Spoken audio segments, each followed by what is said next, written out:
It's a special holiday season here on the Real Faith for Real Life podcast, the podcast all about where faith and life intersect and how faith impacts every area of life. This holiday season, we've got this great topic that we're drilling down into: how to share Jesus with the people in your life, how to give the best gift this holiday season. Well, it's a special mini-series. It's a 5-part series, and we're dropping these episodes very quickly, one every day, so you can have them all, and you can go through them at your own pace as you think through how to share Jesus with people in your life in these different gatherings that you'll have, parties you'll attend, or family that'll be coming over. I hope so far in this series, God has begun to work in your heart and your mind to lead you to think about certain people that you might want to start a spiritual conversation with. And we're just demystifying the process. I know it can be scary and intimidating, but really it's just 5 simple steps. So today we're on step 3. To review, step 1 was to make your list and check it twice, the people that you may want to engage in a spiritual conversation, and to pray over that list. Step 2 was to think about how you might start a conversation with these people. And last time we were together, we said in episode 2, often the very best conversation starter is simply a good question. So we thought through some of the different questions we might use to start a conversation. This week, if you're following along in our little workbook, our booklet, we're on week 3, which is labeled Map Out Your Moment. I want to remind you one more time, if you worship with us here in Grand Rapids, make sure to pick up your booklet here at the church, or you can download the PDF version on cascadefellowship.org/sharingjesus. Step 3 is all about mapping out your moment and just thinking about how you might move into this spiritual conversation. How you can find the right time and the right setting for that. There are good ways to go about this, and there are not so good ways to go about this. And that's the focus of this podcast, is how to map out the moment. Again, J.P. Gaylord, our worship director, is going to lead that conversation, and he's joined by our discipleship pastor, Eric Vanderwall, and our connections director, Julie Beesholt. Let's throw it to them now.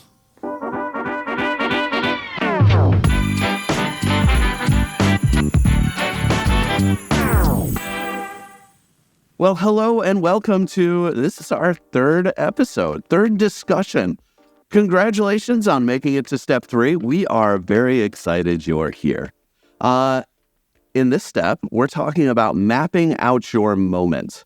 And I think the idea, the heart behind this is sometimes we have a general idea and a desire to do something, but if we don't actually spend the time to think about when is this actually going to work, and how is this going to work, and will I actually have the space and time to do this, sometimes we can get a little bit flustered. And so all we're asking you to do is think through it in a little bit more detail. And maybe, sports figures talk about this a lot, right? You close your eyes and you envision yourself, hitting the home run or making the 3-pointer or whatever. And it helps things go better because you've already seen it or visualized it. So we're trying to put you in the same sports psychology place and asking you to envision what it looks like to ask a spiritual question to the people that you want to ask them to. So my question for you guys is this: what does a good opportunity look like? A lot of times I feel like I can at least set up an opportunity in my mind by planning when, I'm going to send a text or when I'm going to get the person together. What's just the starting point? I need to figure that out in order to even go any further. So for me, it's hey, I'm super excited that I get to see you this year at Thanksgiving. That's just the starting point for me. Yeah. And that person then knows that I'm thinking about them. I'm planning on them being there, and I'm looking forward to seeing them. So even finding a starting point before you even look at when you're going to ask your question is just a great place to start. So I would encourage anybody, if you're listening right now, maybe just pause this episode, and that name that you've written down, send a text right now. It can be a simple text. I'm looking forward to seeing you. How are you doing? Anything just basic to kind of initiate that initial interaction. I like that. It's really good. shows care, shows initiative, they're going to reach out and make sure they have a minute with you during the holiday. Yeah. But, yep. If you notice them before you see them, they're going to notice you when you see them. Yep. And so that's on you to kind of start this right now. So seriously, pause the episode and send that text. That's good. Yep. Going further than that, kind of planning how this is going to look. I think sometimes it's very easy to say, I'm going to ask question X. And that's okay, but you also have to come with an open spirit to say, that question might not be the one that you're actually supposed to ask. The better thing you can plan for is maybe a time of when you could ask a question, whatever that question is. So it's probably not great to ask the question in the middle of dinner when everyone's sitting around the same table. Hey, how is it going? I know you were really hurting with this. And all of a sudden, everyone's quiet and listening. No, that's the wrong time. But after dinner, maybe when you're washing the dishes in the sink, you ask that person to join you washing the dishes, and you can just say, hey, how are you doing? Pick kind of a place and a time that's appropriate for that conversation to begin with that person. That's good. Yeah, it might be kind of funny to go through and maybe looking at what good opportunities look like. Ask, what do bad opportunities look like? And definitely in front of everybody going, Bob, hey, what do you think of the political climate and what is the real situation or what is the real solution is probably not the right way to go about it. Right. Definitely. Also, if like their kids are like trying to pull them out the door at the end of the night, that's probably also not a good time to ask your question. But you can always follow up after as well. Yeah. If you noticed something or want to pick up on something in particular, you don't always have to react at the holiday. You can respond later or respond later in the evening and just follow up with them. I think one of the things is to just respond in a way and say, hey, can I ask you a question? You mentioned such and such. I just want to talk to you a little bit about that. Yeah. And then poke a little bit and listen. Yeah. Or I noticed when great Uncle Bob was talking, it kind of looked like that upset you. How are you doing with that? Can I ask you a little bit more? When you wait to respond after, it actually opens up a whole new level of opportunities that says, I can respond to what I've seen and know about you from the time we just spent together, which is a really cool thing. Yeah. Yeah, I think when I try and envision opportunities for myself these holidays, it's probably going to be in one-on-one conversations at a time where there's a little bit of space. So it's not like we're about to go sit down for dessert and I just spring a question on someone. So one-on-one conversations, there's a little bit of time and space to actually have a conversation, and maybe in a place where it's a little bit quieter and there aren't as many distractions.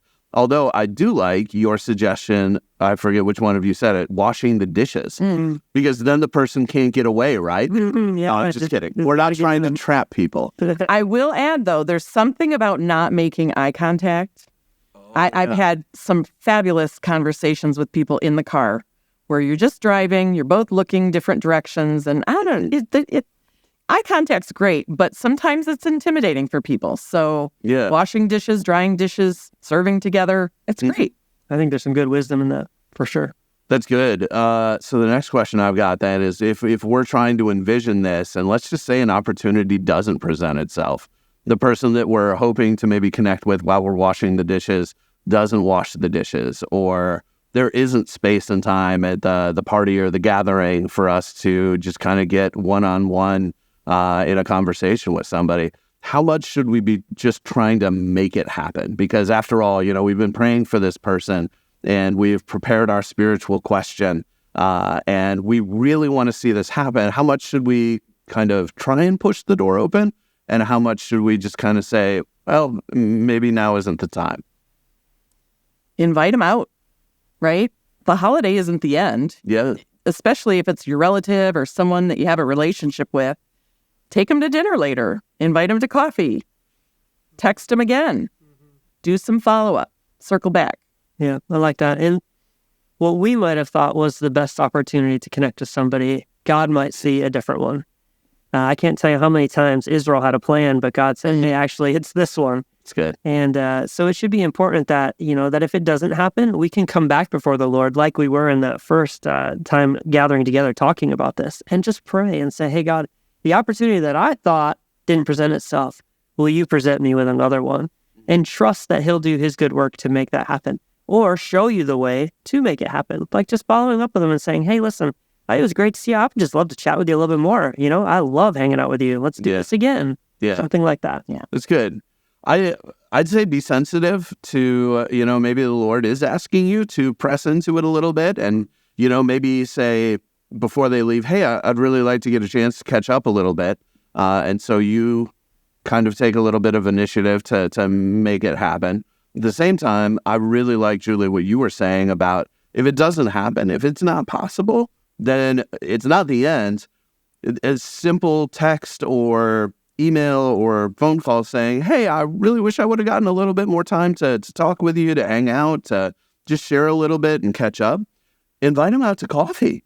And now you've got like a whole at least hour-long discussion or opportunity then to catch up and follow up and ask a question. So, my answer would simply be just be sensitive, because sometimes the Lord does ask us to take a little bit of initiative, and there are other times where we just recognize that, well, now isn't the moment, but maybe the Lord is opening up an even better opportunity later. Well, I think that's about all the time we have for this episode. But again, if you have any questions or just want to dialogue about this a little bit, we would love to. I'd invite you to send an email to hello@cascadefellowship.org, and we'd love to talk with you a little bit more. Well, thanks for joining us this time, and we will see you in the next episode.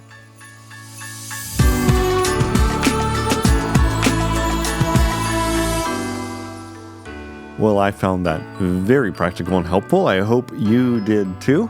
Another reminder to download the workbook at cascadefellowship.org/sharingjesus, or picking up one here at our location at this church. Man, I'm super excited to see what comes next on episode 4. So make sure you're subscribed and tune in, and we'll see you then.